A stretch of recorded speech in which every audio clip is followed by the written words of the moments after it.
Friend, आज मैं आपको अपनी इस वीडियो में मैं आपको एक डेरिवेशन लेके आया हूँ जो भी बहुत ही इम्पोर्टेंट है। अब यहाँ से इम्पोर्टेंट चीज़ें, बहुत ज़्यादा इम्पोर्टेंट चीज़ें चालू हो जाती हैं। डेरिवेशन है ए त्रिज्या तथा एम संहति एम द्रव्यमान, स्मॉल ए त्रिज्या और कैपिटल एम द्रव्यमान की एक समान वृत्तीय वलय छल्ली जिसका एक रेखा का रेखा के परे जड़त्व आघूर्ण ज्ञात करना। किस रेखा के? नंबर 1 3 कंडीशन है इसमें। नंबर 1 कंडीशन ये है, जो रेखा है वो क्या हो, इस वलय का या छल्ली का क्या हो, व्यास। मतलब आपको क्या सोचना है कि एक वृत्त दे रखा है, एक सर्कुलर जैसे रिंग दे रखी है, जैसे अंगूठी होती है या फिर चूड़ी होती है। उस चूड़ी को अपन उसके व्यास के सापेक्ष घुमाएं, तो उस व्यास के सापेक्ष उसका जड़त्व आघूर्ण है ना, क्या ज्ञात करना है, उसका जड़त्व आघूर्ण ज्ञात करना है। ठीक है, तो सबसे पहले लिखते हैं अपन, माना स्मॉल ए त्रिज्या और कैपिटल एम द्रव्यमान की एक वृत्तीय वलय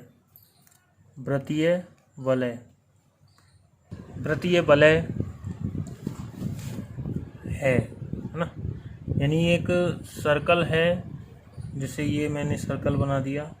ठीक है, अब इसका क्या है, इसमें ये व्यास है जो कहाँ से पारित होगा, केंद्र से, और ये। ठीक है, तो ये इसका नाम मैं ए भी दे देता हूँ। ठीक है, और ये ओ इसका क्या है, सेंटर है। ठीक है, अच्छा ये भी व्यास है, जो भी ये कितनी रेडियस है ए, और कैपिटल एम क्या है, इसका द्रव्यमान है। ठीक है दोस्तों, अब इसके बाद चलते हैं, देखें। अब चूंकि इसके अंदर का जो एरिया है, अंदर का एरिया क्या है, खाली है। मतलब जो वृत्त होता है उसमें क्या होता है, केवल केवल उसकी क्या होती है, परिधि होती है ना। यानी कि वृत्त के समीकरण में जो उसकी परिधि के सभी बिंदु हैं वो क्या करते हैं, उसको संतुष्ट करते हैं। यानी सेंटर के बिंदु भी उसको क्या नहीं करते, संतुष्ट नहीं करते। तो केवल परिधि के बिंदु क्या करेंगे, उस वृत्त में क्या होते हैं, केवल परिधि ही होती है उसके पास, है ना। अंदर का एरिया उसके पास नहीं होता। हम ये कह सकते हैं कि वृत्त द्वारा घिरा हुआ क्षेत्रफल कह सकते हैं, लेकिन वृत्त का केवल क्षेत्रफल क्या होता है, उसकी परिधि होती है, या वृत्त की परिधि के द्वारा घिरा हुआ क्षेत्रफल बोल सकते हैं। लेकिन जो वृत्त में है वो केवल उसकी परिधि वाला भाग होगा। ठीक है, अब हम कहें कि हमें क्या करना है, इस वृत्त का मान लो हमें व्यास AB के परित क्या करना है, जड़त्व आघूर्ण ज्ञात करना है। जड़त्व आघूर्ण क्या करना है दोस्तों, ज्ञात करना है।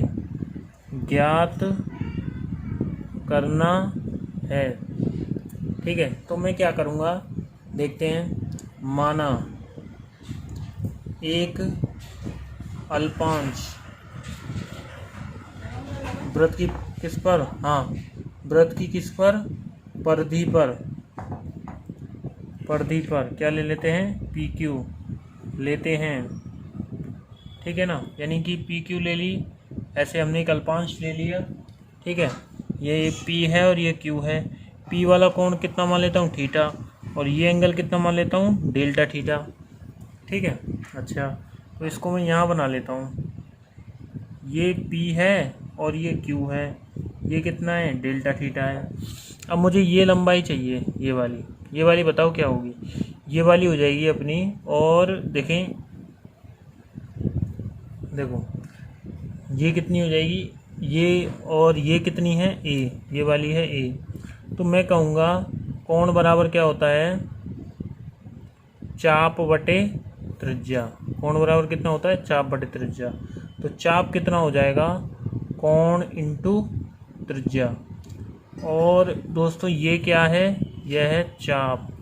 तो चाप की लंबाई हो जाएगी, कोण कितना है, डेल्टा थीटा इंटू त्रिज्या कितनी, A, या A डेल्टा थीटा कितना हो जाएगा, PQ चाप PQ बराबर कितना हो जाएगा, A डेल्टा थीटा। ठीक है ना। तो देखें, तो अल्पांश की लंबाई कितनी हो जाएगी दोस्तों, ए डेल्टा थीटा, लंबाई या चौड़ाई जो भी बोले अपन, ठीक है। अच्छा, फिर इसके बाद मैं देखता हूँ कि वलय या छल्ली का एकांक द्रव्यमान का की सैंती या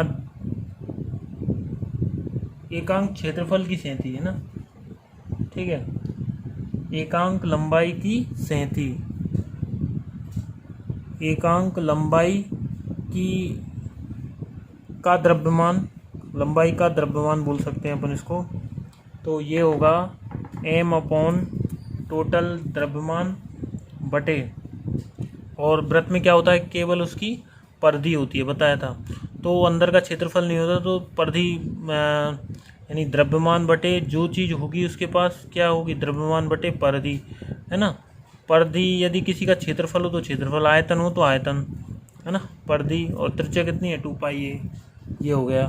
अच्छा, तो अल्पांश का द्रव्यमान कितना हो जाएगा दोस्तों, अल्पांश एकांक लंबाई का द्रव्यमान ये है, ठीक है, और वलय की लंबाई या चौड़ाई ये है, तो अल्पांश का लंबाई या चौड़ाई ये है, तो अल्पांश का द्रव्यमान कितना हो जाएगा, ये हो जाएगा ए डेल्टा थीटा, ठीक है। फिर इसके बाद हम चलेंगे अल्पांश का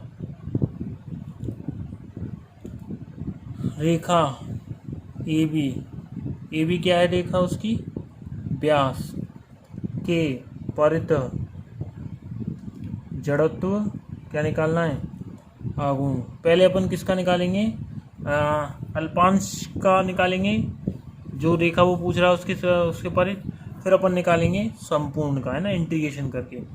तो जड़त्वाघूर्ण क्या होता है, द्रव्यमान, और अल्पांश का निकालना है, तो अल्पांश का द्रव्यमान कितना है 2 पाई ए से ए कट जाएगा, 2 पाई डेल्टा थीटा, है ना, ये हो जाएगा अपना। ये तो m इंटू, मतलब अल्पांश की, देखो अल्पांश ये है ना, जैसे मैं यहाँ बना लेता हूँ, यहाँ पर ये p है, ठीक है, और ये थीटा है, ठीक है, और ये मुझे चाहिए, देखो ये अल्पांश है ना, अल्पांश ये है, तो अल्पांश पी क्यू की रेखा ए बी से लंबवत दूरी ये होगी, लंबवत दूरी ये कितनी है, ए है, तो ये निकाल लो इस त्रिभुज में, है ना, ओ पी इसमें निकाल लो, एन मान लो, ओ पी एन में, देखो ये कितनी होगी, ये हो जाएगी ए साइन थीटा, ये दूरी कितनी हो जाएगी, ए साइन थीटा, है ना, यहाँ से वो एल अपॉन के से निकाल दो, ये हो जाएगी ए साइन थीटा, यानी कि अल्पांश की व्यास ए बी से लंबवत दूरी कितनी होगी, ए साइन थीटा, और इसका कितना हो जाएगा, होल स्क्वायर, एम आई स्क्वायर होता है ना, क्या, जड़त्वाघूर्ण, ठीक है। फिर इसके बाद लिखेंगे संपूर्ण वलय का व्यास ए बी के परितः जड़त्व आघूर्ण।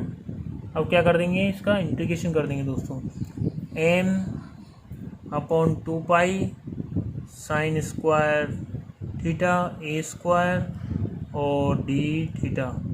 इसका क्या करेंगे अपन, यहाँ थीटा की लिमिट लग रही है, थीटा कहाँ से कहाँ तक होगा, जीरो से, देखो जीरो से, और कितना होगा, पूरे चक्कर में घूमेंगे तो कितना 2 पाई, है ना, जीरो से। अब देखो क्या क्या कांस्टेंट है, m कांस्टेंट है, 2 पाई कांस्टेंट है, ए स्क्वायर कांस्टेंट है, जीरो से 2 pi sine square theta D theta, ठीक है, m अपॉन 2 पाई ए स्क्वायर।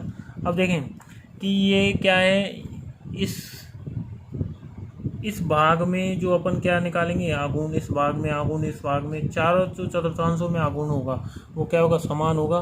तो 0 से 2 पाई है, उसको क्या लिख सकता हूँ मैं, इसको 1 2 3 4 मतलब कितना, 4 भागों में बांट दिया। और कितना लिखा, 4 से गुणा कर दिया। और कितनी कर दी लिमिट, 0 से π/2 sine square theta D theta. और ये जो बाली सूत्र होता है, एक बाली सूत्र से, कुछ सूत्र से, बाली सूत्र से, बाली सूत्र होता है, बाली सूत्र होता है 0 से π/2 sine M theta, sine M theta, 0 से π/2 sine M theta D theta, है ना, M theta D theta, sine की power M theta D theta.